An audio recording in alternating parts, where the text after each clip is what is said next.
bueno, amigos, pues seguimos aquí en Phoenix, Arizona. Seguimos con Audioslave y tenemos a Chris Cornell y a Tim Cromford. Thank you very much, Chris. Thank you for the time of this interview.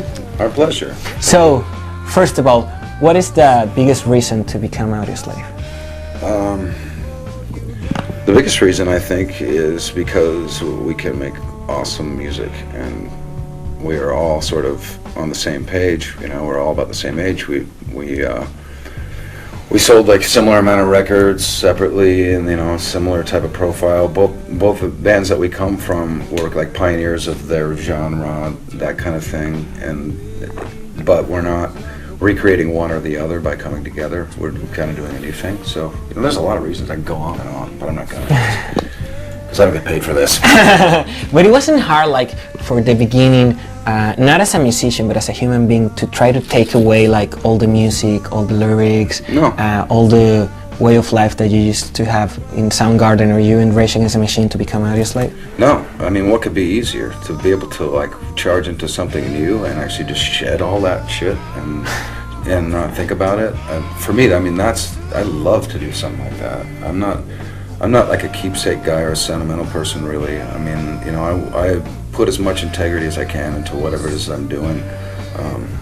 But this, you know, to me, this felt really important, and music is always a journey, and as corny as that might sound, it's not, you know, we didn't have to struggle with trying to make these songs sound like Audioslave at all, and we didn't think about it. That's the best way I can answer that. But it was that easy for you too? It was pretty easy in that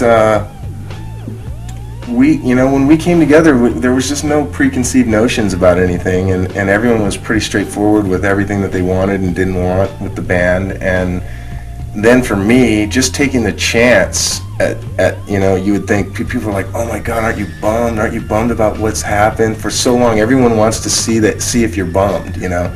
And it felt so good to take a chance and to try to make something else happen, and that's what I ultimately think keeps people young, is when you continue to take chances, and we took a chance, and now I ride my bike around a lot, and the other day I rode my bike out of a grocery store and some kid was like, hey, Audioslave! And I'm like, yeah, it's on, you know? Yeah, I get kids recognizing me now, and they're like real young, and they just come up and say, oh wow, you're the singer of that band Audioslave. Yeah.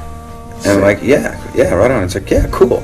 And they don't know about Soundgarden or anything like that, or any other stuff that I've done. And it's like, it's so incredible to be like 38 years old and be the new guy on the scene in a band that's perceived as right now and vital. It doesn't happen that much. So, you know, it's great. We're in a pretty good mood. You caught us in a good mood. Yeah, I'm lucky. So, what is the best thing that, as a person, Chris Cornell tried to give to Audioslave?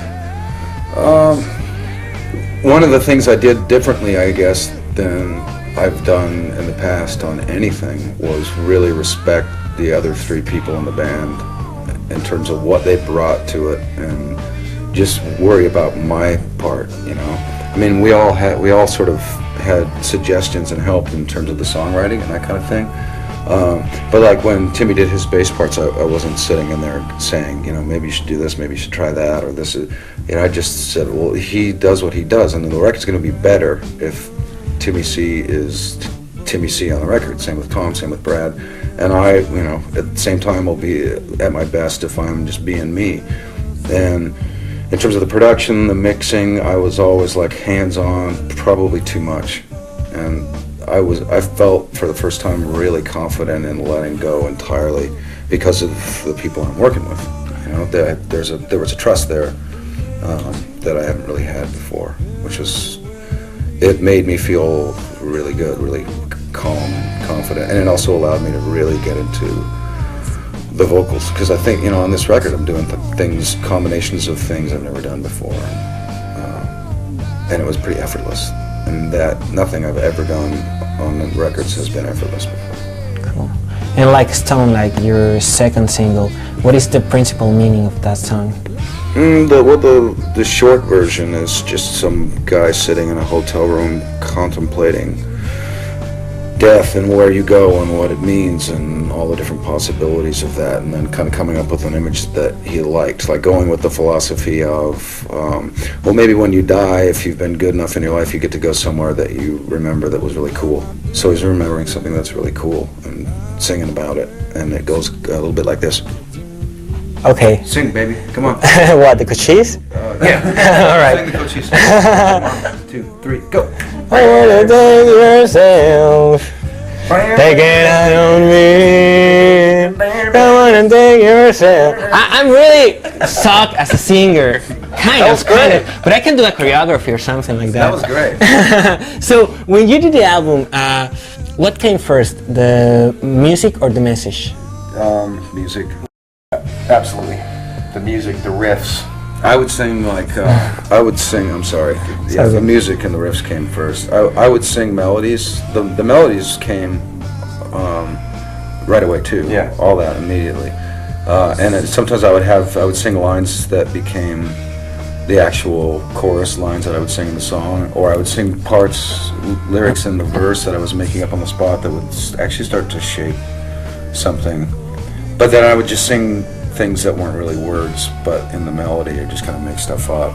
And then I would take different ideas that I had and flesh them out as they fit the phrasing of the songs and that kind of thing. I'm not somebody that writes out a bunch of song lyrics first and then tries to force it into the song, because it's hard and it doesn't make for like the best song. I've only done it once in my entire life, and I don't know how many songs I've written. Which one? Well over 100. It was called Ocean Fronts. It was a Soundgarden song that we liked, and I think it's on bootlegs, but it was never released. Okay, cool. And Tim, talking about the past, what is the most important thing that you learned of your parents when you were a kid that you actually use it right now in the music industry?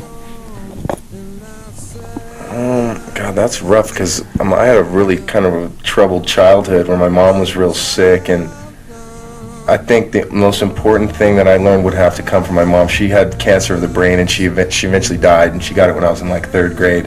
And she was always smiling and always loving her kids, and I always tripped out on that and thought, God, like for somebody that has no hair on her head and has breast cancer and a tumor in her brain and tumor of her lymph nodes and all this stuff, for her to be able to see me and smile and want to hug me and stuff is something cool. So like that's the most important thing I've ever learned, is just be happy no matter where you're at. Cool. And what about you, Chris? I don't know. I think I learned a lot of things. Like my dad was pretty hard on me and my brothers in terms of like being self-starters, getting things done, and I was very rebellious. But it somehow, like, of course, you know, he wouldn't have ever wanted me to be a musician or in a rock band, just because, not so much what it meant socially, but you know, his focus was always, you know, you got to get a real job, go to school, and make some money, so you got some money, and that's cool. He's trying to protect his kids, but somehow when I got into music, that started coming out of me, that nature of like overachiever, self-starter, dedication to what I was doing. And I think that came from him. And then like the nutty side where I just ramble on forever came from my mom, because moms do that, you know. But who told you, like, or who introduced you into the music? Who told you, hey Chris, you can sing, why don't you join a band? I just kind of did that on my own. Really? Yeah. You discovered by your own too? Yeah, I mean, I actually, you know, when I was in 7th grade, you know, I was about, I don't know how old you are then, 14 years old or something, I went to a junior high school that had what they called a rock show. And so, like, kids from the school would get to step up and sing songs, current songs, and there was a few guys in the school that already knew how to play drums, and there was a guitar player, and, you know, there was a few, and then there was the whole guitar class that played along, and then any student could step up and sing. And I remember the bass player, when I was in 7th grade, was the janitor of the school. So I'm like, I'm getting on that. And so I got a bass and I learned how to play, you know, and when my mom was sick, that was where I went, to my bedroom with my bass and learned how to play songs, you know, Sex Pistol songs and Rush songs and weird shit, and I just got into it. So my bass was like more catharsis. It was something for me to just forget about the sadness in my life and a way to be happy, you know. And how are you like as a student when you were in school? You were a good student? Pretty good, you know. I mean, until I was not good.